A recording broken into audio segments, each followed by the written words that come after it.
आपका no contact वाला person जो भी है, आपका एक्स, वो वापस आएगा या भाग गया है परमानेंटली, अभी हम लोग चेक करेंगे। अगर आप प्राइवेट रीडिंग बुक करना चाहते हो तो मुझे ईमेल करना पड़ेगा। वो आप ईमेल एड्रेस divinemothersguidance@gmail.com, वो अपनी मेरी ईमेल जो यूट्यूब चैनल है लेट्स अस टैरो लिखा होगा इधर पे, अगर टिकटॉक पे देख रहे हो उधर पे जाके कॉपी कर लेना, कोई भी डिस्क्रिप्शन बॉक्स में मिल जाएगा। अब अगर आप कोई भी आपको आके मैसेज करे टिकटॉक पे व्हाट्सएप नंबर दे, वो मैं नहीं हूँ। आप लोग स्कैम हो जाते हो, स्कैम होने के बाद मेरा ओरिजिनल ईमेल आईडी ढूंढ लेते हो। That's a very surprising thing. So पहले ही मैं बता देती हूँ, स्कैम मत हो जाना। मैं कभी भी व्हाट्सएप पे आपको नंबर नहीं दूंगी, मैं आपको टिकटॉक में कभी जाके आपको मैसेज नहीं करूंगी। वो स्कैमर आंटी है, मैं किसी को मैसेज नहीं करती। मेरा टिकटॉक का मैसेज मैंने परमानेंटली बंद कर दिया इसकी वजह से। तो उसके बाद भी अगर आप स्कैम हो रहे हो तो राम भरोसा, व्हाट कैन आई डू। सो मेरे यूट्यूब चैनल पे चले जाओ, लेट्स अस टैरो, उधर पे सब्सक्राइब कर लेना और उधर से मेरे ईमेल एड्रेस को कॉपी कर लेना। तो देखते हैं आपके एक्स की करंट एनर्जी क्या है। कोई ना विश्वास, आप लोग मुझे बोलते रहते हो कि हिंदी में रीडिंग करो दीदी। दीदी का जो हाल है आपको समझ में नहीं आता, मेरे पास इतना टाइम नहीं होता है। मेरा खुद का भी एक लाइफ है, मैं 3 वीडियो दिन का डालती हूँ, उसके ऊपर एक एडिशनल वीडियो मेरे लिए बहुत ज़्यादा प्रेशर हो जाता है, लेकिन मैं फिर भी करती हूँ, जितना पॉसिबल है करती हूँ। 1000 बार बोलो हिंदी में डालो, 1000 बार लिखने से कोई फायदा नहीं है। I will do it when I get time. Okay, first cards are coming up. Okay, ये गिर रहा है, king of wands, 2 of pentacles, queen of swords and 4 of pentacles. ये बंदा या बंदी जो भी है उसको लग रहा है कि आप बहुत स्ट्रॉन्ग पॉइंट पे बैठे हो, पहले जैसे आप नहीं हो। आप जैसे ना queen of wands energy, queen of swords energy, ये आपको देख रहे हैं कि आप बहुत ही अपना actually to be honest they are not happy with that. उनको लग रहा है कि आप बहुत ही अपने बारे में सोच रहे हो, अपना बाउंड्री पे काम कर रहे हो। आप ऐसे पहले जैसे बेगिंग चेसिंग नहीं कर रहे हो। आप ऐसे बैठे हो कि तू आ मेरे सामने, सही तरह से आ, नहीं तो भागो। ऐसा आके बकवास करके मेरा दिमाग खराब मत करना, बार बार वही सेम साइकिल में जाने वाली नहीं हूँ। आपको अगर आना है तो ठीक से आओ, नहीं तो भागो। यही आपका एनर्जी है। और आपका एनर्जी ये है कि मैं वो बकवास सुनने के मेरे पास टाइम नहीं है। काम विथ समथिंग सॉलिड। ये ही इस बंदे को थोड़ा दिक्कत लग रहा है कि ये कैसा हो गया, मतलब ये क्या है, मतलब व्हाट नॉनसेंस इज दिस। मैंने तो पहले कभी इसको ऐसा नहीं देखा। ये तो हमेशा से मेरे पीछे भागती रहती है, भागता रहता है। जेंडर वेंडर फिक्स कर लेना अपनी तरह से। सो ये तो मेरे पीछे भागती रहती है। अभी क्या हो गया, इसको खरगोश जैसे बन गई है, कितना सेल्फिश बन गई है। पहले तो डिफरेंट थी, अभी देखो कितना बदल गई है, कितना खराब है। So this is something they are blaming you. उसको आपको बोले कि क्या करूं। अभी देखो उसका जो है एनर्जी आपको छोड़ भी नहीं सकता, पकड़ भी नहीं सकता। तो अभी क्या करेगा, वही ये बंदा या बंदी जो है सोच रहा है कि मैं क्या करूं, जाऊं उसके पास, क्योंकि आ तो नहीं रही है खुद, मैं जाऊं या जाने दूं, चले जाए फिर। लेकिन अगर अरे ये तो बिल्कुल अगर चले जाए तो ऐसा डोरमैट मुझे कहाँ पे मिलेगा। हाँ, जो हमेशा से आके कितना प्यार देना, इतना वैलिडेशन देना कौन देगा मुझे। तो यही चक्कर में ये बंदा या बंदी फंस गया है। अभी ये जो है ना, इसका एनर्जी बहुत प्लेयर एनर्जी है।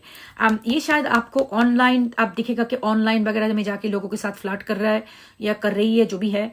2-3 लोगों से बात कर रहे हैं, आपसे भी ज्यादा एक्स्ट्रा बैकअप प्लान्स, इस टाइप का एनर्जी मुझे दिख रहा है इस इंसान का। सो आई थिंक वो जो करेगा ना, वो जो कर रही है, अगर कुछ भी ऐसा कर रही है, कर रहा है, जो भी है, किसी और से बात करना बना, वो आपको जलाने के लिए कर रहा है और अपना टाइम पास भी कर रहा है। But they are not exactly into somebody, लेकिन कुछ तो कर रहा है कि आपको चिराने के लिए, आपको जलाने के लिए, क्योंकि आप बहुत कोल्ड अपेयर हो रहे हो। आपको ऐसा दिख रहा है कि आप कुछ उसको वैल्यू ही नहीं दे रहे हो, आप बहुत ही स्ट्रांग बन के बैठे हो। तो उसको लगे उसको जलाने, थोड़ा जलाए तो वो पिघल जाएगी, नहीं तो आपका बाउंड्री क्रॉस हो जाएगा, फिर से रोने लगेगी, मेरे पास आके रोएगी। So this is the reason this person is trying to trigger you. अच्छा हो गया, अभी बोलो आगे जाके क्या करोगे। Tell me what else you want to do. आगे जाके क्या करोगे, ऐसा ही चलेगा फूल। अच्छा, अरे यार ये तो इतने सारे कार्ड्स, क्या करोगे। अच्छा ठीक है, कोई बात नहीं, हम लोग समझ गए सब कुछ। अच्छा, bottom of the deck 6 of, ये कार्ड आना चाहता है इधर पे, ये भी आना चाहता है। This is very interesting, this is very interesting. Okay, so देखो, अभी ये बंदा या बंदी जो भी है अभी वेट कर रहे हैं, वेट कर रहा है कि आप जाके, ये जो आपका उसका वो ये प्लान चल पड़े कि वो आपको ज़्यादा आपके ऊपर प्रेशर डाल रहा है, ऑनलाइन जाके किसी के साथ प्यार मोहब्बत की गुलू गुलू गुलू गुलू टाइप का कर रहा है। नहीं तो रिबाउंड भी कर लिया होगा, शायद किसी के साथ बात कर रहा है अपने आप को डिस्ट्रैक्ट करने के लिए।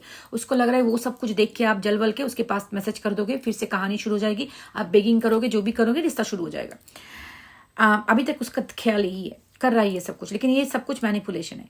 अगर आप इसी तरह से बैठे रहोगे, इसी तरह से बैठे रहोगे। अच्छा सुनो, एक बात सुनो, मैं ना किसी को नहीं बोलती कि आप बैठे रहो इस तरह से।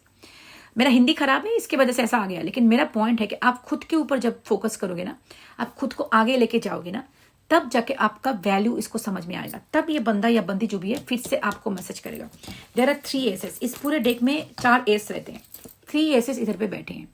एसेस का मतलब न्यू बिगिनिंग, और ये है फूल, वो भी एक न्यू बिगिनिंग का कार्ड है आप दोनों के बीच, और ये है मैसेज का कार्ड, और ये एसेस भी अनएक्सपेक्टेड मैसेज का कार्ड होते हैं। तो ये बंदा या बंदी जो भी है आपके पास वापस आएगा, मैसेज करेगा आपको। लेकिन मैं एक बात बताऊं आपको, कब जाके ये होगा, अगर इन बिटवीन आप जाके उसको पैर पकड़ के रोना शुरू करोगे ना कि मेरे पास आ जाओ, या फेसबुक पे पोस्ट डालोगे, yo life is like that, I am missing you bullshit, तब ये बंदा बंदी कभी आपके सामने नहीं आएगा। आपको मैं एक चीज सिखाती हूँ अभी। देखो ये इधर पे बॉटम ऑफ द डेक है 6 ऑफ वॉन्ड, इस प्राइड, ईगो, वो जीतना चाहता है आपसे, उसको आपको हरानी है। आपका जो स्ट्रॉन्ग बन के बैठे हो, आपका जो आपका प्राइड है कि मैं किसी के पैर तले जाके नहीं कुछ लूंगी, समझ में आ गया, राइट वर्ड है क्या, फर्क नहीं पड़ता, समझ में आ गया ना जो भी है। तो वो उसको लग रहा है कि इतना प्राइड, इतना घमंड, मैं तोड़ के रख दूंगा ये घमंड, वो क्या होता है ना, दया तोड़ दे दरवाजा टाइप का। तो अभी ये बैठा है उधर पे, लेकिन आपको मैं एक बात समझाती हूँ, आओ इधर बैठो, लिसन। देखो जिंदगी में ना आपका वैल्यू तब लोगों को समझ में आता है जब आप खुद का वैल्यू समझते हो। मेरे पास बहुत सारे बहनें भाई आते हैं, सारे के डिफरेंट कंट्री से, कल्चर से, रेस से। मैंने कितने सारे रीडिंग्स किए प्राइवेट, मेरे को तो अभी काउंट भी नहीं है। ओके मैंने बहुत सारे देखे। मैंने पहले सोचते थे कि हमारे बिरादरी वाले वैसे होते हैं, लेकिन नहीं, कोई भी रेस, कंट्री, डिफरेंट कंट्रीज, कितने सारे, जहाँ पे भी जाओ लोगों का एक ही नौटंकी है। जब आप खुद को वैल्यू नहीं देते हो ना, कोई आपको वैल्यू नहीं देता। जब आप खुद से प्यार नहीं करते, कोई आपको प्यार नहीं करता। जब आप आपको इतना नीचे गिरा देते हो ना कि तू मेरी जिंदगी में आ जा, बस मुझे इतना ही चाहिए और कुछ नहीं चाहिए, तू है तो मुझे और क्या चाहिए, कैसे गाना था, व्हाटएवर।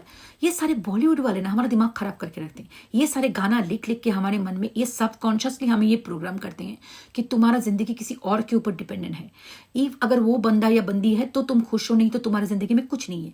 पहली बात तो ये, वो सारे गाना वाना सुना बंद करो। वो वाला गाना सुनो जो तुम्हें एम्पावर्ड फील करे। मैं सच में बताती हूँ, इस टाइम में ये सारे रोना धोना वाला गाना मत सुनो, बिकॉज इसमें क्या होता है ना, डिवैल्यूएशन होता है। खुद को आप ऐसा समझने लगते हो कि मेरा कोई वैल्यू नहीं है, मैं उसके ऊपर ही मेरा जिंदगी है। और ये देखो, ये ना हमारा सोसाइटी कुछ ऐसा है, स्पेसिफिकली हम औरतों के लिए ना ये बहुत ही गंदा है। हाँ, I am telling you not for all the boy, इस बॉयज़ के लिए भी है, लेकिन मैं मेजोरिटी मैंने देखा है हमारा सोसाइटी में समझाया जाता है कि औरत को किसी मर्द की ज़रूरत है, वो आके मेरी ज़िंदगी संवारेगा। कोई भी है, मतलब सपोर्ट चाहिए एक मर्द का। और कितने सारे औरत मेरे पास आती हैं, वो अपने ज़िंदगी में कितना सक्सेसफुल है, डॉक्टर्स है, इंजीनियर्स है, अपने काम में कितना सक्सेसफुल है, लेकिन उनको लगता है कि कोई एक बंदा आके मेरी ज़िंदगी सुधार देगा। क्या सुधारेगा वो खुद का ज़िंदगी सुधरा हुआ नहीं है, जो खुद का इमोशनल मैच्योरिटी नहीं है, जो ऐसे गेम प्ले कर रहा है, आपके साथ गेम प्ले कर रहा है, वो क्या करेगा? वो जो इंसान खुद के प्यार के लिए खड़ा नहीं हो पाता, वो क्या करेगा आपके लिए? उसके भरोसे अपना जिंदगी आप चाहते हो? देखो, जो इंसान आपसे सच में प्यार करेगा, उसका जो इमोशनली जो मैच्योर होगा ना, तो आपको ये सिचुएशन में कभी नहीं छोड़ेगा। अगर आपके साथ उसका कोई प्रॉब्लम हो, आपके साथ बैठ के डिस्कस करेगा, भाग नहीं जाएगा, आपको डिस्कार्ड नहीं करेगा। उसका मतलब ये चल रहा है कि उस इंसान को इतना इमोशनल मैच्योरिटी नहीं है कि वो फेस करे कि कोई इंसान के साथ झगड़ा अगर होता है तो कैसे उसको डील किया जाए। इतना इमोशनल इमैच्योरिटी है उसका। तो जो एक इमोशनल इमैच्योर एक बंदा है 50 ईयर्स का, उसके अंदर एक 5 साल का बच्चा लटक रहा है अंदर, तो उसके साथ आप कैसे जियोगे अपना जिंदगी? हर एक मोमेंट आपको यही गेम प्ले करते करते आप तबीयत खराब हो जाएगा, आपका एनर्जी चला जाएगा, आप कुछ काम में ध्यान नहीं दे पाओगे। हमेशा से आप यही सोचोगे, आपका ब्रेन आपके लिए काम करना बंद कर देगा, उसके लिए काम करेगा। वो क्या सोच रहा है, वो क्या कर रहा है, किसी के साथ बात कर रहा है क्या, मेरे पास आएगा क्या? आपका सिस्टम पूरा हाईजैक्ड। तो आपको ये हाईजैकिंग से अपने सिस्टम को वापस लानी है, अपने आप पे फोकस करनी है, आपकी एवरीडे स्मॉल एक्टिविटीज में एक्टिवली पार्टिसिपेट करना है।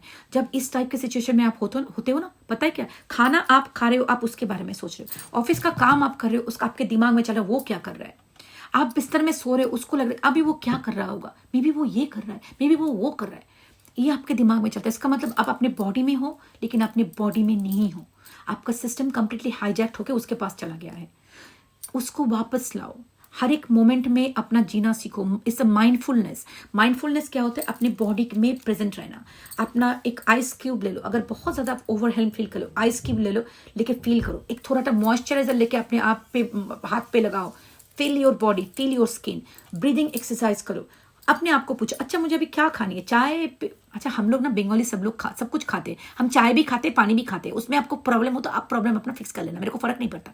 सो एनीवेज आपको क्या खाना है वो आप खुद पूछो, मुझे आज कौन सा ड्रेस पहनी है, ये वाला और ये वाला। जब खुद से अपने आप के ब्रेन को फिर से अपने आप के लिए काम करवाना शुरू करो, क्योंकि आपकी ब्रेन अभी उसके लिए काम कर रहा है। आप कुछ भी करने जाते हो ये सोच के करो, अगर मैं ये करूँ तो उसके ऊपर इम्पैक्ट क्या होगा, क्या मुझे देख रहा होगा सोशल मीडिया पे, तो मैं अगर ये करूँ तो क्या होगा, बाहर में जाए वो। खुद को प्यार करना सीखो, खुद पे फोकस करो, क्योंकि that is what you need right now. देखो जब आप खुद से प्यार करने लगोगे, इन इमोशनली इंडिपेंडेंट हो जाओगे ना, तो लोगों के लिए इतना काम करना बंद कर दोगे। और जब आप इतना काम करते हो लोगों के लिए ना, तो लोगों को लगता है मैं ही कुछ स्पेशल हूँ, ये तो कुछ बंदा बंदी जो भी है, मेरे को मैं तो किंग हूँ। उनको ये नहीं समझ में आता कि आप प्यार की वजह से इतना कुछ कर रहे हो, आप उसको खुश देखना चाहते हो। मैंने किया है अपनी जिंदगी में, इतना प्यार दिया, मुझे लगा कि ये तो मेरा बच्चा जैसा है। So in my life it's not only about relationship with romantic, even in with your friends circle में भी ऐसा होता है। So you will be doing like so much करने के बाद आपको लगेगा कि उनको लगता है कि अरे ये तो मेरा, उसकी जिंदगी में और कोई काम धंधा तो नहीं है मेरे ऊपर। वो समझते नहीं है कि आप एक गुडनेस थी कि अच्छा इस बंदे को इतना प्यार नहीं मिला जिंदगी में, तो मैं थोड़ा करूँ उसको अच्छा लगेगा। तो वो सब कुछ जब आप करने जाते हो ना, उनको लगने लगता है कि आप डेस्परेट हो, आप ऑब्सेस्ड हो, तो आपके उसी तरह से ट्रीट करना शुरू करता है। आप देखोगे ऐसा दिन आएगा, आता रहता है इस रिश्ते में कि आप ही उनके पीछे भाग रहे हो और 333 ऑन द काउंटर, आप ही मैसेज कर रहे हो, आप ही फॉलो अप कर रहे हो, उसका कोई इंटरेस्ट ही नहीं दिखा रहा है। एज इफ जो पहले इतना एफर्ट देता था अभी क्यों नहीं दे रहा है, क्योंकि पहले आपको वीन करना था। कोई भी बकरे को या मुर्गी को उसको केज में डालने के लिए पहले कुछ दाना पानी देना होता है। वो चूहे को मारने के लिए पहले क्या देते, कुछ खाना देते ना। तो चूहा एक बार अंदर आ जाए तो चूहा मर, तो कोई नहीं देखता। तो that's the thing, they trapped you in this kind of thing, because this kind of people who play आपके साथ हॉट एंड कोल्ड ब्रेकअप करके देखते हैं, वो क्या पता है आपको मैनिपुलेट करते हैं। इसको बोलते हैं इंटरमिटेंट रेनफोर्समेंट, एक टर्म है, ठीक है। उसका मतलब क्या होता है, कभी आपको थोड़ा प्यार देंगे और आपको लगेगा अरे यार कितना अच्छा लग रहा है, वो डोपामिन बोल के एक हार्मोन आपके दिमाग में आता है। वो हार्मोन जब दिमाग में आता है आपको बहुत खुश हो जाता है, लेकिन वो देने के बाद वो लोग क्या करते हैं ना, उसको पुल बैक करते हैं। जब भी पुल बैक करते हैं आप तो पागल हो जाते हो, अरे वो चला गया, अब चला गया, मैं कैसे खुश रहूंगा, उसको ही चाहिए, बिकॉज आपके दिमाग अभी एसोसिएट कर गया कि उसी के साथ ही मुझे खुशी है। वो एक मैसेज करे तो बिल्कुल मैं खुश हूँ, तो अब वो क्या करेगा, आपको फिर से बहुत टेंशन में दे देगा, मैसेज नहीं करेगा, पुल बैक करेगा, तो अब एंग्जाइटी हो जाते हो। तो अब एक बहुत ही कोर्टिसोल बोल के एक हार्मोन, स्ट्रेस हार्मोन आ जाता है। उसके बाद आप रो रो के मर जाओगे, फिर आके थोड़ा मैसेज करेगा, डोपामिन, फिर से खुश हो जाओगे आप, फिर से पुल बैक कुछ दिनों के बाद। ऐसा करते करते ये आपके दिमाग में वो एग्जैक्टली चलता है जैसे एक ड्रग एडिक्ट के मन में। ड्रग एडिक्ट का भी वही होता है, ड्रग आया तो हैप्पी, ड्रग चला गया तो सैड, हैप्पी सैड। तो बिल्कुल अभी आप जो लूप में पड़ जाते हो ना, वो एक टोटल ड्रग एडिक्ट जैसा साइकिल आपके दिमाग में चल रहा है। तो इसको ब्रेक करना इसीलिए इतना डिफिकल्ट होता है। आप सोचते हो सारा दिन मैं उसके बारे में क्यों सोचता हूँ, because it is biology, it is not about in your thoughts, it is also biology, it chemical लोचा हो रहा है दिमाग में। तो उसके वजह से आप सारा दिन इसके बारे में सोच रहे हो। उसको आपको ब्रेक फ्री करना है, और उसको ब्रेक फ्री करने के लिए आपको अपने ऊपर फोकस करनी है, अपने काम पे फोकस करनी है, नए दोस्त बनानी है, नई चीजें बनानी है, नए काम करनी है, नई कोर्सेस में जानी है, अपना जॉब अपना काम धंधे पे कम करना है। जॉब धंधा नहीं है तो घर में बैठ के कुछ बनाओ, पेंटिंग करो, ड्राइंग करो, समथिंग न्यू करो, बच्चों के साथ खेलो, किसी के पास घूमने चले जाओ, वॉकिंग करने जाओ, एक्सरसाइज करो, उससे डोपामिन मिल जाएगा आपको। नहीं तो डोपामिन का बहुत सारे और सोर्सेस है, यूट्यूब देखो, गूगल करो, हाउ टू गेट डोपामिन, ठीक है। आपका डोपामिन सिस्टम पूरा इसने हैक कर दिया है, इसीलिए इतना डिफिकल्ट हो रहा है। ये प्यार नहीं है, ये ट्रॉमा बॉन्ड है। आपको जो जैसे लग रहा है ये प्यार है, ये मेरा सोलमेट है, फैक्ट सोलमेट, ओके। आपका जो चल रहा है ना, वो आपके दिमाग में केमिकल लोचा चल रहा है। उस केमिकल लोचे को फिक्स करो, डू समथिंग फॉर योरसेल्फ, क्योंकि जितना आप इसके केमिकल लोचे में पड़ोगे, आपको ये ऐसे ही कंट्रोल करता जाएगा। आपको पहले आपका कम्युनिकेशन करना कम कर देगा, फिर आप देखोगे कुछ भी आप बोल रहे हो, कुछ भी उससे मांगने जा रहे हो जो आपको पसंद नहीं, नो कॉन्टैक्ट करके चला जाएगा। मेरे साथ हुआ है ऐसा। सो जो भी आप कुछ भी देखो, आपको कुछ पसंद ना आए, कुछ बोलोगे, नो कॉन्टैक्ट। वो किसी के साथ फ्लर्ट करेगा ऑनलाइन जाके, आप अगर बोले ये क्यों कर रहे हो, no contact. So this is what will happen. So तुम्हारा कोई बाउंड्री नहीं रहेगा, all over your boundary they will walk. Only you can stop it by walking away and giving the power to yourself. Walk away करो, इसको छोड़ो, उसके मुंह में लात मार के निकल जाओ। अपने जिंदगी पे फोकस करो, अपने आप पे फोकस करो, अपने आप को इतना प्यार करो। अच्छा अगर ये सच्चा इंसान है तो अगर आप चले जाओगे तो उसको कुछ तो समझ आएगा, अगर सच में आपको प्यार किया है। सभी लोग बदमाश नहीं होते, कुछ लोग अनकॉन्शियसली भी करते हैं। तो अगर सच्चा इंसान है, सच्चा बंदा है, तो उसको समझ में आएगा, वो अपने ऊपर काम करेगा, विल कम बैक रिग्रेटिंग। अगर नहीं आया तो आपको कुछ भी लूज नहीं किया, आपने एक जालिम से अपना जान छुटकारा मिला है। ठीक है, take care of yourself, love and light.